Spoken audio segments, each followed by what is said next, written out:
Once again, my gang and I had given Inspector Carmelita Fox the slip. I was surprised to see how well she took it. Finally, the secret police file I'd been searching for all these years. With this, I could avenge my family and regain possession of our most valued treasure. It all began when I was just a kid, bouncing on my father's knee. You see, I come from a long line of master thieves who kept all their secrets of sneaking and stealing in an ancient book, the Thievius Raccoonus. Anyone who read it learned to be especially sneaky, which is why we specialized in stealing from criminals. After all, there's no honor, no challenge, no fun stealing from ordinary people. You rip off a master criminal, and you know you're a master thief. Well, on the night I was supposed to inherit the book, 5 visitors came unannounced to our door. My father fought to protect us, but the gang of villains known as the Fiendish Five overpowered him and ransacked our house until they found the Thievius Raccoonus. Our family's manual of thieving greatness fell into their filthy hands. They tore the book into 5 pieces and split it up, each villain disappearing to the farthest corners of the world to commit dastardly crimes. Broken alone, I was dumped at the town orphanage. There I met 2 guys who became my lifelong buddies and trusted crew. Bentley, techno genius and strategist supreme, and Murray, part-time driver and full-time burden. Together we pledged to track down the Fiendish Five, avenge my father, and steal back the Thievius Raccoonus. I knew I was about to face the toughest test of my life. On this mission, I would either become a master thief like my ancestors before me, or fail and allow my family name to bite the dust. Probably one of the best intros to a game, even if the name of the book was a little bit cheesy. It was slick, mysterious and enticing to the audience, and I think I've watched it about 5 million times now and it never gets boring. Hey guys, and welcome to TC Reviews Games. This time it's Sly Cooper, a game I rented out from Blockbusters as often as I possibly could. No, seriously, to this day I still don't know why we didn't just buy the flipping game. Oh well, childhood logic and all. Sly Cooper is about a sexy raccoon, a raccoon who happens to be a thief. Now, sure, a lot of people would say, why are you making a thief the good guy? Well, he doesn't steal from ordinary people. No, he steals from other criminals and the police. I guess that doesn't exactly mean he's a good guy, but in the grand scale of all 4 games, he actually kinda is the good guy. He never harms normal citizens, and he brings down quite a few criminal plots and plans. He does this with the help of his friends, Bentley and Murray, as introduced in, well, the introduction. Main objective, find and collect back the Thievius Raccoonus book that belongs to Sly's family. All explained in the intro, obviously. I'm just repeating everything here, so let's just get on with this. The whole game, not just the first one, which I'm reviewing now, has an amazing plot and story to it.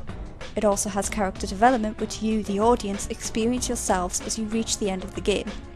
It proves that the makers really put a lot of hard work and dedication into this. Like a lot of classic games, it has a backstory, not just Sly Cooper and his friends, but the bad guys you fight too. I mean, how awesome is that? You learn how and why each bad guy became a bad guy. I really like that touch. Could have been cool to see why Gnasty Gnorc became bad, but oh well. To me, adding in a backstory really helps me get into the game even more. I much prefer games with a story to them, but I know some people prefer the games where you just jump in and just start playing. The layout of this game is very similar to Spyro and Crash Bandicoot 2. You enter a world, then have several separate worlds you need to complete. Once you've completed them all, or gathered enough gems, or got the keys, or whatever the goal is, you have to face a boss. Very simple design, but when I reached the 3rd and 4th game for Sly, I did begin to get a little bit bored with this layout. I can't lie, I still haven't completed Sly 4 purely because I got bored, which is strange because I didn't with Spyro. Even though the makers did add more to the games as the next ones came out, making the games longer and a bit more in depth, in my own personal opinion, it didn't necessarily improve them to the extent to which I would have liked. The challenges themselves I loved, apart from one. I don't like to talk about that. The f***ing crab stealing my treasure. But each of them were challenging in their own way. I have my favourites that I always left till last, and then obviously I have the ones I do first because I hate them so much, to get them out of the way and that. The bosses are obviously the Fiendish Five themselves. First one is Sir Rolly the Frog, ugly little guy. Then we have Mugshot, nice mustache, followed by Ms. Ruby. Okay, next was Panda King, he was pretty cool, him.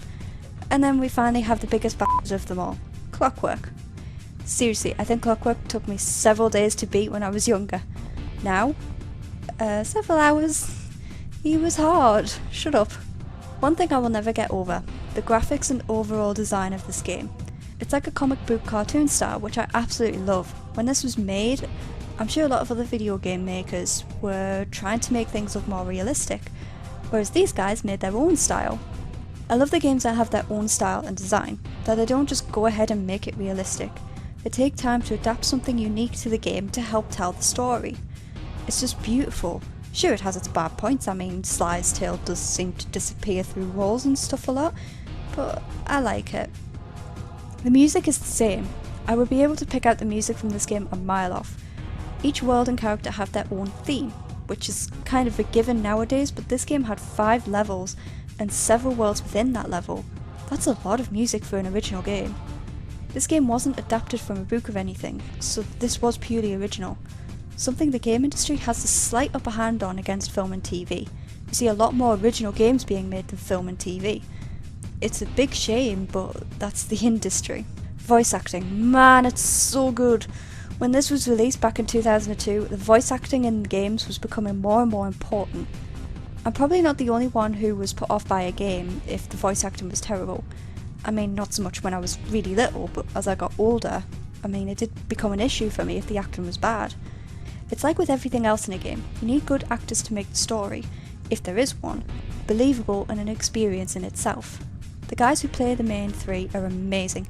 Kevin Miller plays Sly, Matt Olson plays Bentley, and Chris Murphy plays Murray. They all play their characters in all of the games, which is impressive for me. I mean, Carmelita Fox was the only one who has different voice actors in each game. They all get into their characters so well, bringing on a life of their own. I mean, come on, Bentley, you could recognise him a mile off, it's brilliant. It's just a shame someone new will be playing Sly in the upcoming film. Back to the story, spoilers if you haven't played this game. Sly eventually gets all of his famous boot back after defeating Clockwork. But is he dead? Well, yeah, but he does come back in the next game, in a different way, but he does come back. Well, yeah, it's all nice ending, but it isn't really the end. I liked how it was all wrapped up nice and neat, but it still had something more to continue to another game, without forcing it. So I'm definitely giving it 5 stars, naturally. Yeah, there are some flaws, like I said before, but I love it in spite of those.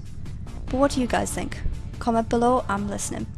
I've been TC, I'll see y'all next time, and that's a wrap.